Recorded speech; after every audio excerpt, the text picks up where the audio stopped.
Recording? Yep, it's recording. Hey guys, this is Jay here, and I figured I'd give you a little update on what's been going on around here.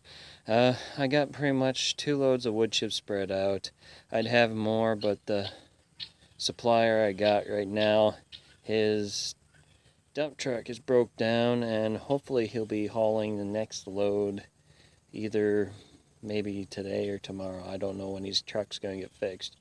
But I've been running an experiment right now. I'm about halfway into the experiment as far as planting everything. Right over here, I've kind of put some of the weed screen down. I've been cutting holes in it as I'm planting through here. And what I've got in here is I got a north facing overhang here, and it's kind of part way down into a slope of a hill, and some of the most fertile soil I actually have on the entire farm. Whenever I pulled back some of the grass and weeds, this stuff was pitch black. It was the blackest dirt I've ever seen down here so far. So I got some real loose, like old barn dirt from goats and cows and everything like that. So I kind of mixed it in with the rest of the dirt to kind of add some kind of compostable matter. That stuff's drier than anything. And then covered it up, cut the holes in it, and I'm about halfway through planting a whole bunch of stratified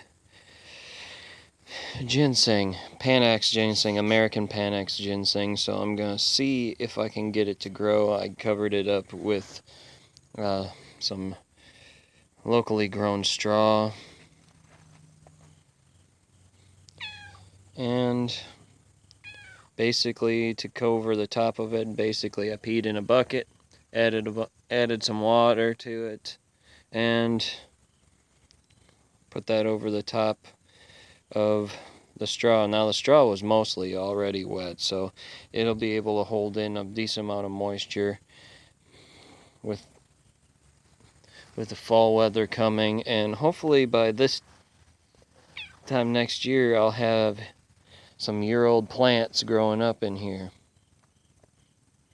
Now this was kind of like an experiment idea, since ginseng is actually worth so much per pound. Let's see, I think cultivated ginseng around here is about close to, I think, $99 to $100 a pound. And if you find it wild out in the woods, it's somewhere around, I can't remember if it's $700 to $900 a pound. And that's for if I remember right, that's 3 to 5 year old ginseng roots. And here I'm kind of starting from scratch on here, but if it works out in 5 years, I might have a decent crop.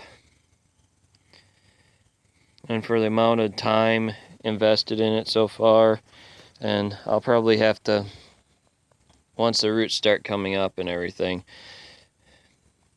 I'll probably switch over to wood chips. I just figured this is going to be at least the lightest kind of mulch on there, and it's enough for where the plant can grow up through it. Try to keep the weeds at bay some. And I can't remember if they flower their first year up or not.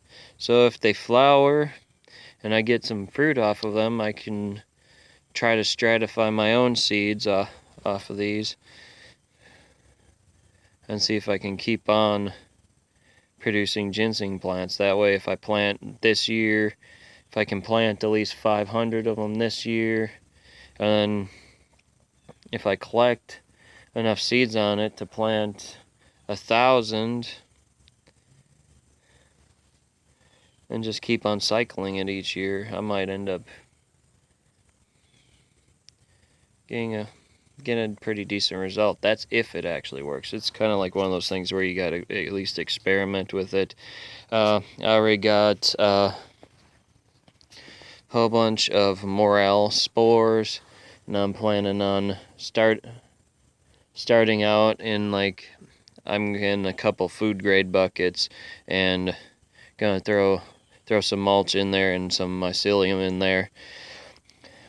I got one species of black morel mushroom and one of the lighter color, the white morel.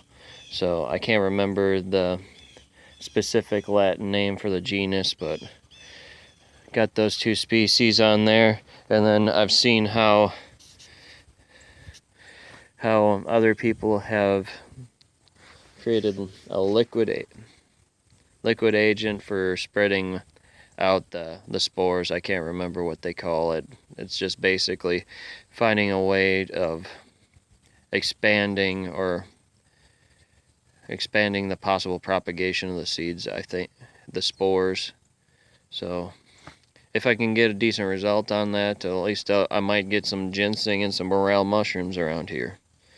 And if I have some decent success with the morel mushrooms, I'm looking into doing oyster mushrooms, hen of the woods, basic or maitake, and chicken of the woods.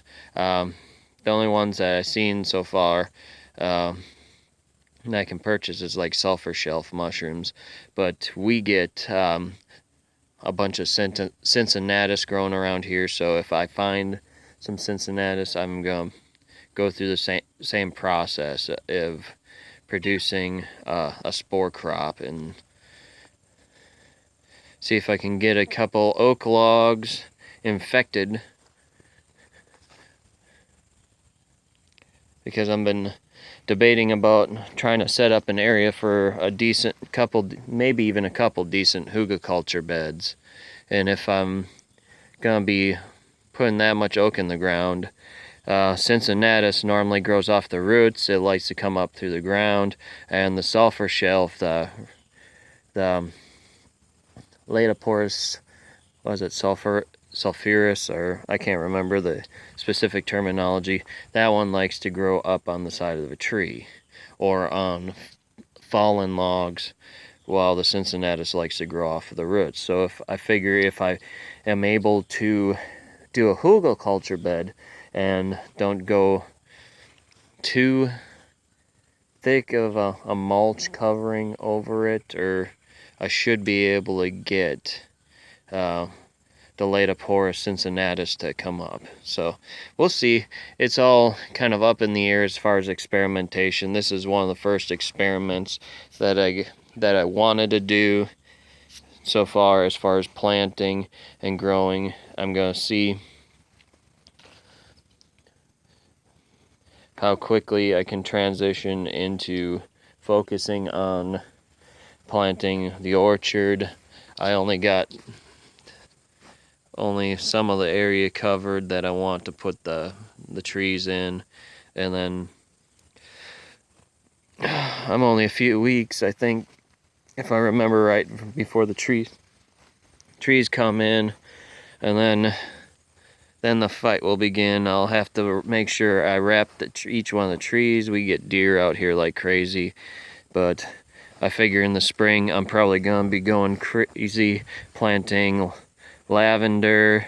What else do the deer don't like? Sage. Trying to think of one other. There's another plant that's pretty common out here that deer really do not like. I know sage and lavender they really don't like. And then there's one more that they really do not like, and I cannot remember. And it'll be one of those things, as soon as I stop recording, I'll remember the name and I'll be like, oh no. And if anybody else knows some other plants that will keep the deer at bay, just pop in a comment, or any suggestions or ideas on if, like this kind of thing, what would make this succeed, or why this would fail kind of concept, but I figured this one's worth a try. The seeds were halfway decently cheap enough, and if I can get one seed to sprout and grow into a decent ginseng plant, it'll pay for the entire amount of seeds that I purchased and more. So I figured it was a worthwhile investment. If I can get just one to grow,